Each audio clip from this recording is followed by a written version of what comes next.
Donc bonjour à tous, Gilles, agriculteur du Loiret. Aujourd'hui je vais faire mes reliquats azotés. Alors qu'est-ce que c'est? Concrètement je vais aller dans 6 de mes parcelles, je vais aller prélever un petit peu de terre un peu partout dans la parcelle, à 4-5 endroits, et je vais envoyer cette terre à un laboratoire. Alors pourquoi faire? Pour savoir combien est-ce qu'il reste d'azote dans mon sol. Parce que en fonction de l'année, en fonction du climat, en fonction de la culture précédente, en fonction de ce que j'ai mis moi en engrais et du rendement que j'ai fait, on va avoir plus ou moins de reliquats, donc de restes d'engrais dans le sol. Et donc pour pouvoir le savoir, le seul moyen c'est de l'analyser, et ça va nous permettre, pour là par exemple dans cette parcelle pour le blé là qui est en train de pousser, savoir combien est-ce qu'il y a dans le sol. Je sais combien est-ce qu'il lui faut en tout, et puis ça va pouvoir me donner ce que j'ai besoin de lui apporter comme engrais, donc comme nourriture, pour pouvoir qu'il puisse faire sa croissance au mieux. Donc on va regarder comment est-ce que je vais faire ça, parce que je le fais avec un outil un peu spécial cette année. L'année dernière je l'avais fait à la main, là cette année je le fais avec le quad de l'Accuma. Hop. Donc voici le quad que j'utilise. Donc c'est un quad spécialement pour ça, qu'on a acheté à plusieurs CUMA dans mon département, dans le Loiret, et on l'utilise uniquement pour faire des prélèvements. Donc il a une tarière, on va le descendre, on va le déplier, je vais vous expliquer comment est-ce que ça fonctionne.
Donc voici le quad, donc le quad tarière. Alors en fait c'est un quad classique, un gros quad, puisque ça doit être un 550 ou un 600, qui est équipé donc d'un moteur auxiliaire pour pouvoir produire de l'hydraulique, donc avec un petit réservoir hydraulique et une pompe hydraulique, qui permet de pouvoir actionner des vérins et des pompes hydrauliques, enfin des moteurs hydrauliques. Donc concrètement, grâce à cet équipement, on a une vis, une sorte de vis sans fin, qu'on va faire rentrer dans la terre en la faisant tourner. Elle va se remplir de terre. Ensuite, on va la relever une fois qu'on aura été à la profondeur voulue. Donc là, mon objectif est de faire les 2 premiers horizons, donc c'est-à-dire avoir un échantillon pour mon sol de 0 à 30 cm et un autre échantillon de 30 à 60 cm. Et donc une fois qu'on va avoir rempli cette vis de terre, on va récupérer la terre dans ces petits bacs. Donc là je les installe, hop, un ici et le second juste au-dessus, pour prendre les 2 premiers horizons.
Donc voilà, là je viens de faire 4 prélèvements dans ce champ. Donc hop, j'ai mes petits bacs qui sont pleins. Maintenant je vais les mettre dans un petit sachet qui va partir pour le laboratoire. Donc tous mes sachets, je les ai préalablement, je leur ai noté là où je suis. Donc là c'est le prêt à fourrage. Hop, c'est celui-là. Et là on va commencer par ensacher l'horizon numéro 2.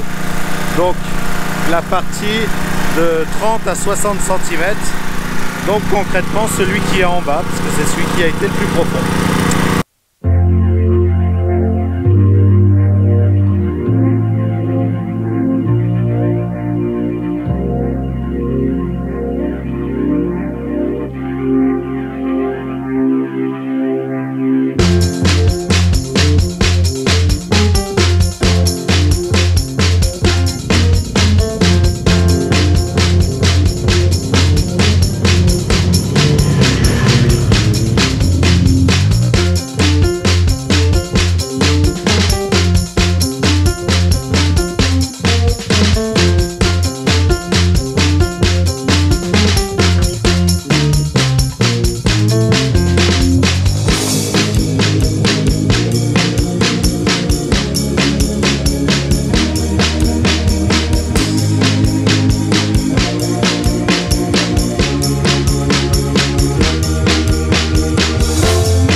Donc là j'ai changé de parcelle, je suis dans une parcelle de colza. Allez, on va commencer. Première étape, on descend le sabot, c'est-à-dire qu'on va mettre le bas de la tarière contre le sol. Ça va lever un petit peu le quad, voilà. Et ensuite, on baisse la vis.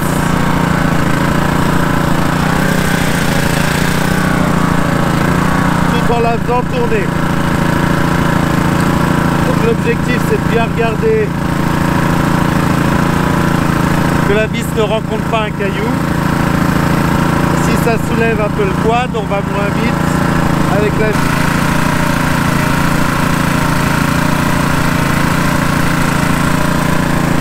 Donc là mon repère c'est la petite marque jaune. Là je suis à la marque jaune, c'est bon, je suis descendu à 60 cm. On relève la vis.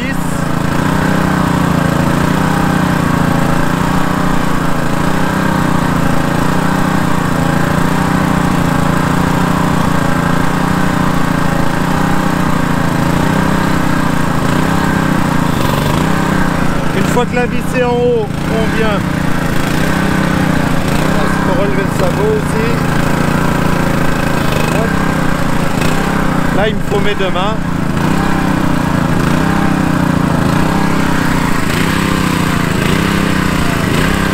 Et donc là, on va venir faire tourner la vis. Et ça fait remonter le chariot.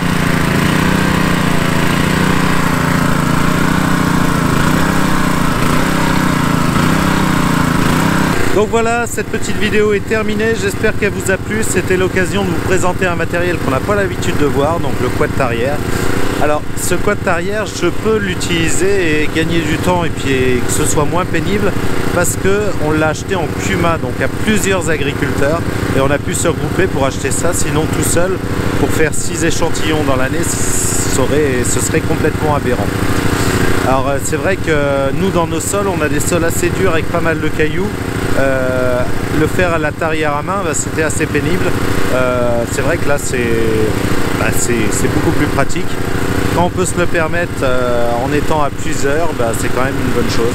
Donc voilà. Moi je vous dis à samedi prochain pour une nouvelle vidéo et puis portez-vous bien en attendant.